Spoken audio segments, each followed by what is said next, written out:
আসসালামু আলাইকুম। আজকে আমরা দিয়েছি গাম্বুরা ভ্যাকসিন।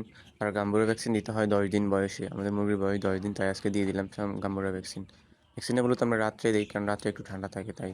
আর ভ্যাকসিন দেওয়ার ঠিক ২ থেকে ৩ ঘন্টা বা ১ থেকে ১.৫ ঘন্টা উঠালেই হয়। আগে পানি উঠে রাখলে পানির পিপাসা লাগে, জন্য ভ্যাকসিনটা দিলে আর কোনো ভ্যাকসিন নষ্ট হয় না, সবগুলো ভ্যাকসিন খেয়ে ফেলে।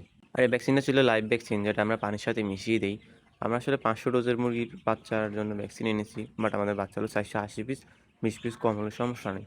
৫০০ পিস এটা দেওয়া যাবে, বাট যদি আপনি ৫২০ পিস বা বেজোড় সংখ্যা মুরগি আনেন ৫৪০ পিস, তাহলে কিন্তু আপনার ১,০০০ ডোজ কিনতে হবে। সেক্ষেত্রে আপনার ১,০০০ ডোজের দাম পড়ে অলমোস্ট ৭৫০ থেকে ৮০০ টাকা। তাই আপনার ৫০০ পিস যদি পালার আশেপাশে পালার সম্ভাবনা থাকে, তাহলে আপনি ৫০০ পিস তুলতে তো পারবেন না, বা ৪৮০ পিস তুলবেন বা ৫০০ পিস তুলবেন, তার বেশি তুলবেন না। কারণ যে বেশিটা তুলবেন ওই ভ্যাকসিনটা কিন্তু কভার করতে পারবে না। তাই সবসময় চেষ্টা করবেন ৪৯০, ৮০ এরকম ৫০০ বা ৫০০-র নিচে থাকার চেষ্টা করবেন যদি ৫০০ ডোজ দিতে হয়। আর যদি বলেন ১,০০০ ডোজ দিবেন, তাহলে আপনি যা ইচ্ছে তুলতে পারেন ৭০০, ৮০০। আর ১,০০০-এর বেশি তুলতে পারবেন না, ১,০০০ বেশি তুলে ১,০০০ ডোজ দিতে পারবেন না, তাহলে সমস্যা দেখা দিতে পারে। তাই সবসময় চেষ্টা করবেন মুরগি অনুযায়ী ভ্যাকসিন আনার, ওষুধ আনার। এখন বর্ষার সিজন, সবসময় চেষ্টা করুন ফার্ম একটু গরম রাখার। আগে তো অনেক সময় দেখা যেত আমরা ৭ দিন পর লাল লাইট অন করতাম না, সবসময় সাদা লাইটই দিতাম, বা দিলেও ১টা ২টা। বাট এখন যেহেতু ফার্মের একটু তাপ দরকার, বর্ষার সিজন সারাদিনই প্রায় বৃষ্টি হয়, সবসময় চেষ্টা করবেন একটু তাপ রাখার, তাহলে মুরগি সুন্দর মতো হাঁটাচলা করবে চারপাশে। আর যদি একটু ঠান্ডা লাগে বা একটু আবহাওয়া একটু ঠান্ডা হয়, তাহলে মুরগি এক জায়গায় বসে থাকবে বা এক পাশে বসে থাকবে, খাবার কম খাবে। ওদের শরীর গরম করার জন্য ওরা সবাই একসাথে লেগে লেগে বসে থাকবে, খাবার খেতে চাইবে না। যদি শরীর ওদের গরম থাকে, তাহলে ওরা অনায়াসে সুন্দর মতো চলাফেরা করতে পারবে। তাই সবসময় চেষ্টা করবেন বর্ষার সিজনটাতে পর্যাপ্ত তাপ দেওয়ার।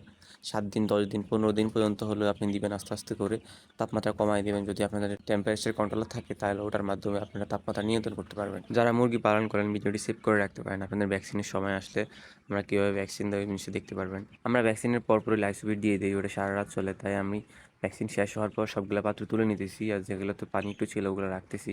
আস্তে আস্তে আপনারা চেষ্টা করুন ভ্যাকসিন দেওয়ার ২০ থেকে ১৫ মিনিট বা ২৫ মিনিটের মধ্যেই ভ্যাকসিনটা কমপ্লিট করে নেওয়ার জন্য। পুরো পানিটা যাতে খেয়ে ফেলার জন্য একটু হাঁটাচলা করে পুরোটা পানিটা খাওয়াই নেবেন। দেন আমরা পানি খাওয়া শেষ হলে আমরা লাইসোভিট দিয়ে দিচ্ছি। লাইসোভিটটা দেওয়ার কারণ হলো ভ্যাকসিন দেওয়ার পর যে রোগ প্রতিরোধ ক্ষমতা যাতে থাকে ওটা একটু বেশি হয়। ভ্যাকসিনটা দিয়ে মূলত রোগ যাতে না হয় এর জন্য।